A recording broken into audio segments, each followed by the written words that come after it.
चाहे तुम कुछ ना कहो, मैंने सुन लिया है जैसे कोई पहेली। मेरी अखियों में सुना है तेरी अखियों से।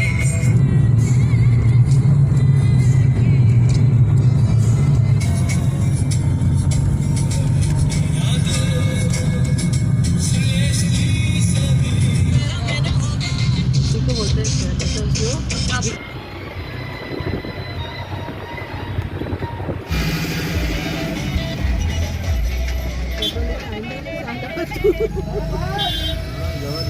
आज आ गया सो आ गया, कल दिखना नहीं चाहिए। ट्रक वाले बोल रहे थे ये देखो इतनी जगह से कैसे निकलते हैं।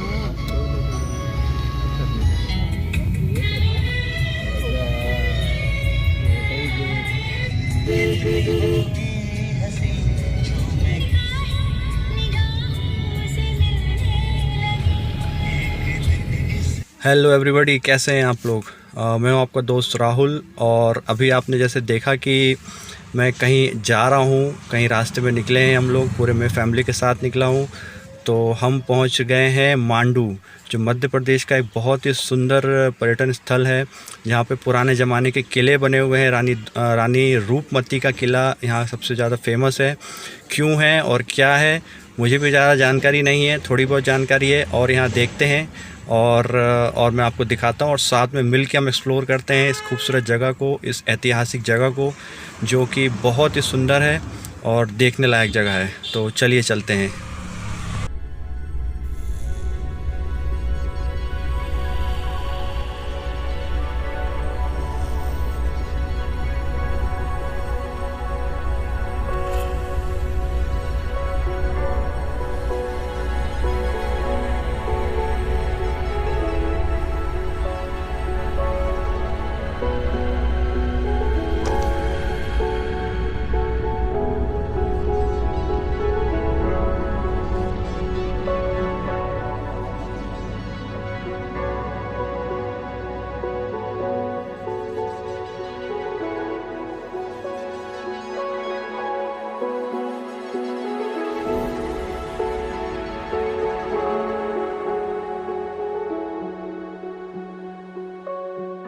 हम सबसे पहले अभी किले में आए हैं।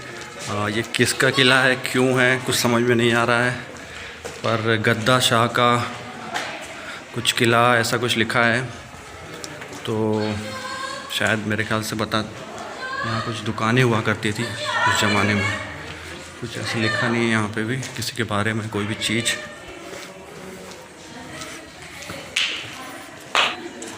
देखिए बहुत ही जर्जर हालत हो रखी है किलों की।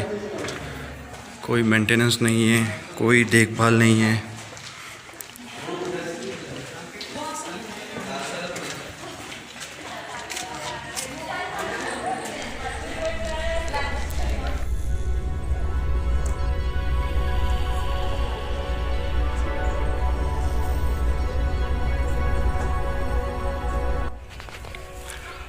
ये जो है, ये कोई शायद दुकान वगैरह हुआ करती है तो उस टाइम पे। बहुत अभी स्थिति थोड़ी गंभीर है इस जगह की। ये देखिए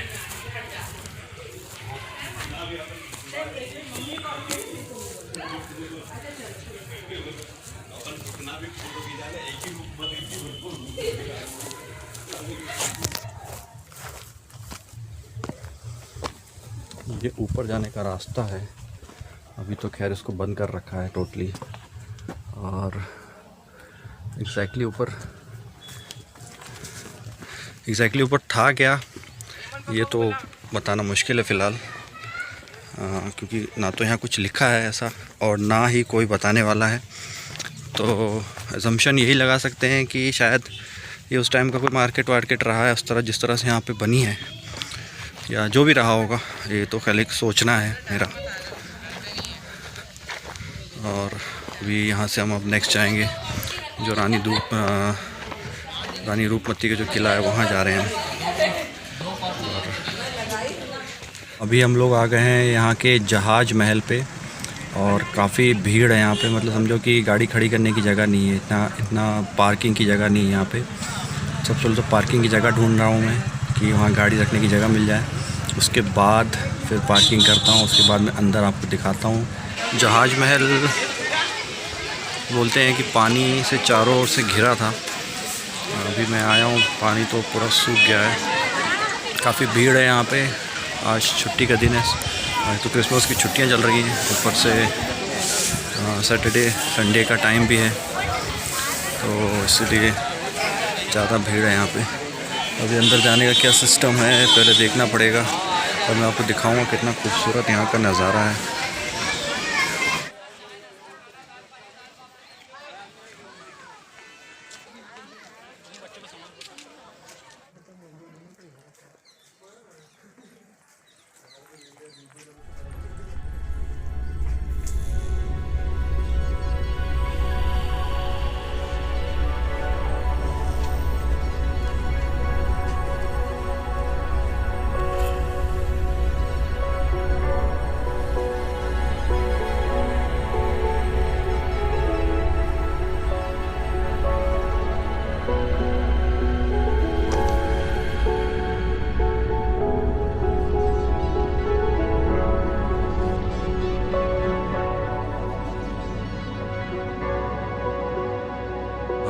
अभी मैं आ गया हूँ जहाज महल। ये जो है गियासुद्दीन ने बनवाया था, मोहम्मद गियासुद्दीन जो यहाँ के सुल्तान थे।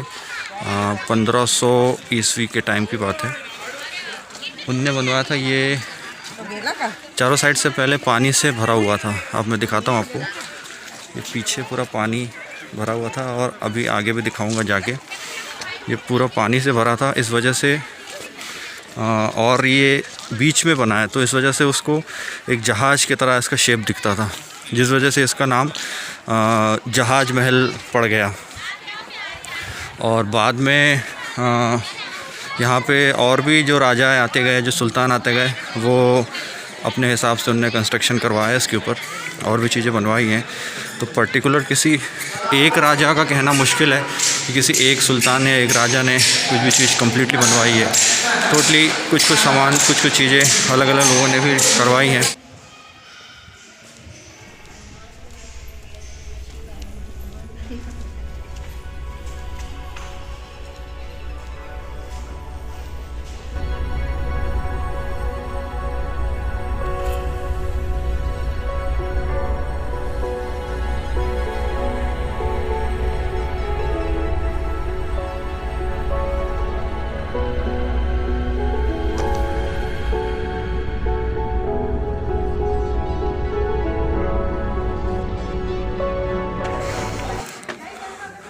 पूरे जर्जर हालत हो रखी है हर जगह से, जबकि इतने महत्वपूर्ण किले को, इतने महत्वपूर्ण जगह को अच्छे से रखना चाहिए।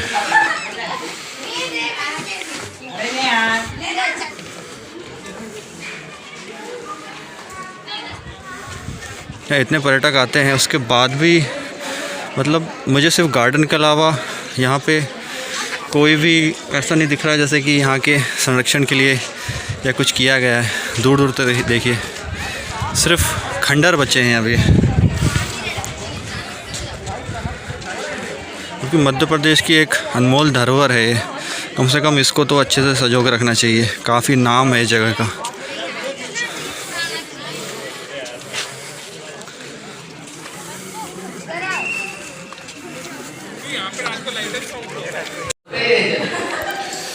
ये देखिए सामने सिर्फ खंडर दिख रहे हैं। अगर इनको शुरू से अगर इनको अच्छे से रखा जाता, इनकी केयर की जाती, तो ये आज बहुत अच्छी स्थिति में होते और हम शायद वहाँ भी जा सकते होते।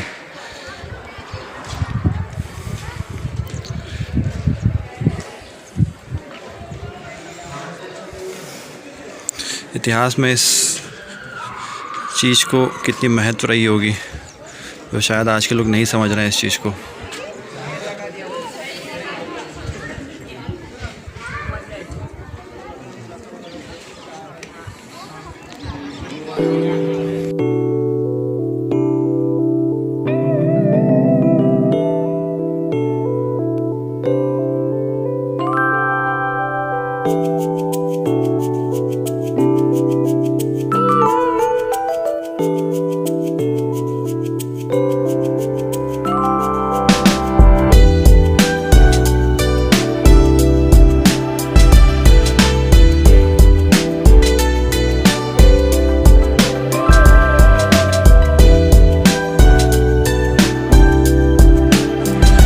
अभी मैं आ गया हूँ हिंडोला भवन।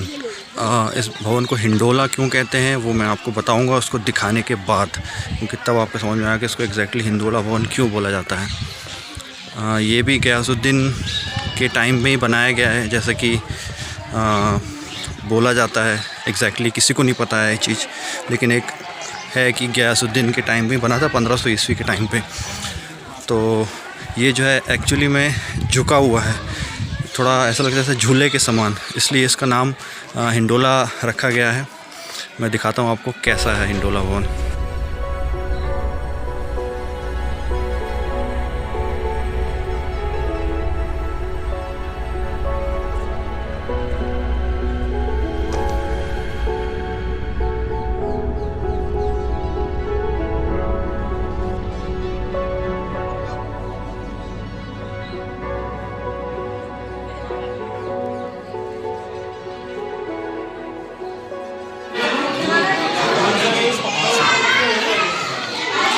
ये जो देख रहे हैं ये सभागृह था उस टाइम के गयासुद्दीन का, और बाकी राजाओं के लिए भी सभागृह का यूज़ करा है उन लोगों ने। ऊपर राजा बैठा करता था और साइड में जो ऊपर दिख रहे हैं या वहाँ रानियाँ या फिर जो भी लेडीज़ लोग बैठा करती थी, क्योंकि ऊपर जो है वो लेडीज़ लोग का भी बनाया गया है इसमें रहने के लिए। और ये जो देखेंगे आप तो आपको ऐसा महसूस होगा जैसे कि ये झूले के समान दोनों ऐसा झूला है दोनों, इसलिए इसका नाम हिंडोला महल रखा गया है।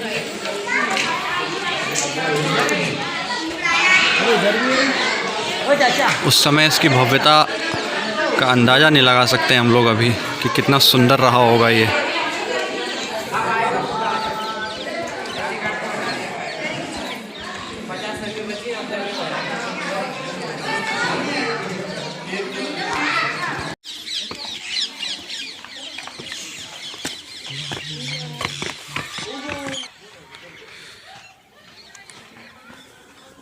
इस जगह की खूबसूरती उस टाइम की बात चल रही होगी। ये देख सकते हैं कितना खूबसूरत रहा है, कितना खूबसूरत रहा होगा ये। अगर इसको थोड़ा सा भी मेंटेन किया गया होता तो इसकी बात ही अलग कुछ होती।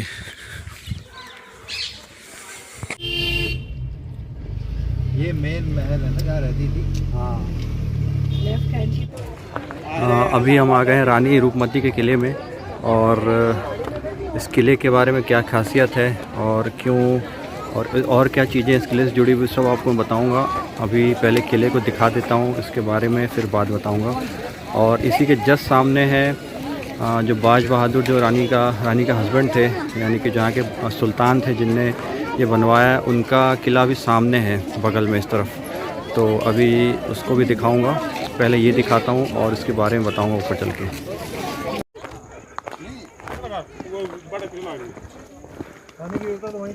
एक रास्ता और है, ये इधर से जो गाड़ी वाड़ी जा सकती है, और ये सीढ़ी, तो अपन सीढ़ी से जाएंगे क्योंकि वो लंबा पड़ेगा। एक रास्ता और दिख रहा है और यहाँ से भी एक सीढ़ी बनी हुई है शॉर्टकट, तो इस बार अपन शॉर्टकट फिर से पकड़ेंगे क्योंकि पूरा घूम के जाने का मतलब नहीं है। ये तो ऐसा लग रहा है कि उसी ज़माने की सीढ़ियाँ चढ़ रहे हैं।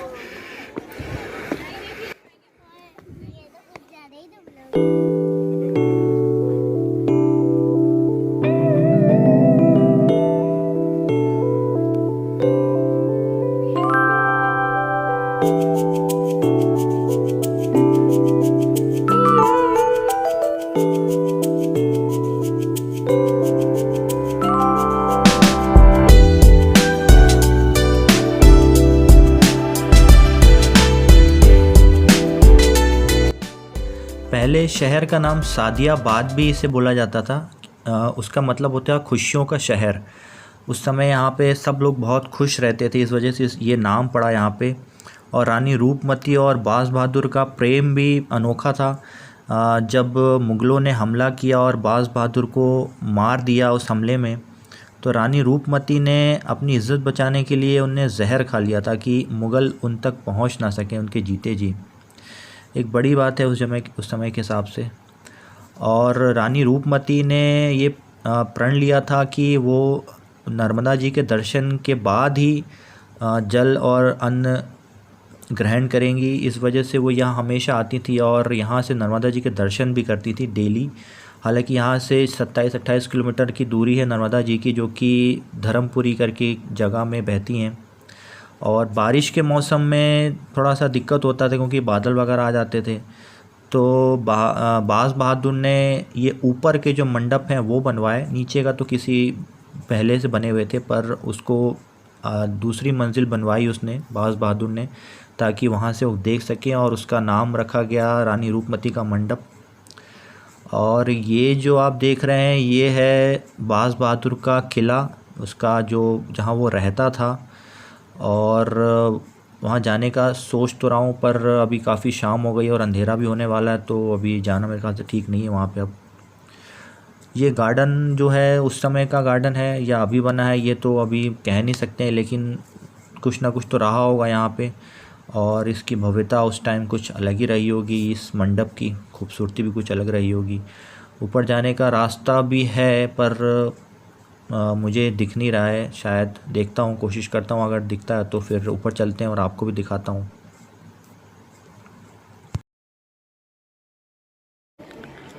बहुत कोशिश कर ली कि सीढ़ी दिखे ऊपर जाने के लिए, पर सीढ़ी कहीं दिख नहीं रही है, शायद हटा दी है, पता नहीं, कोई बात नहीं, यहीं से देख लेते हैं।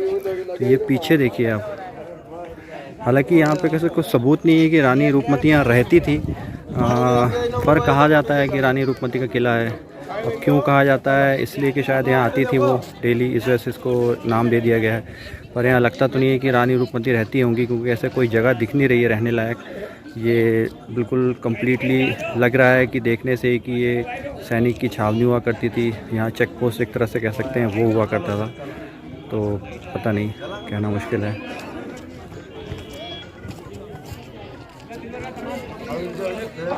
और ये जो नीचे का पोर्शन है वो पहले जो था वो यहाँ एक चौकी थी, जो सैनिक चौकी जिसको कहते हैं वो थी, ताकि यहाँ से नज़र रख सकें, क्योंकि ये ऊंचाई पे है और यहाँ से कई किलोमीटर दूर जो है वो देख सकते थे हम किसी भी सैनिक हमले को।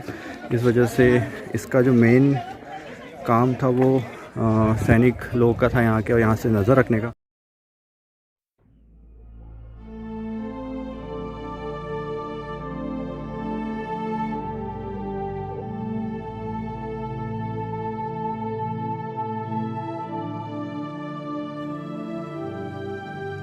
आज भी इन सुनसान पड़े खंडरों की दीवारें बीते वक्त के दौर की कहानियाँ सुनाते हैं, जो कितनी भव्य और आलीशान रही होंगी। सुनाते हैं यहाँ की खूबसूरती और खुशहाली की कहानी। कितने ही राजाओं सुल्तानों ने यहाँ पे शासन किया, उनके बहादुरी और प्रेम की कहानी। ज़रूरत है हमें इन धरोहरों को सहेज के रखने की, ताकि हमारे आने वाली पीढ़ियाँ भी इन्हें देख सकें और भारत के इतिहास को करीब से जान सकें।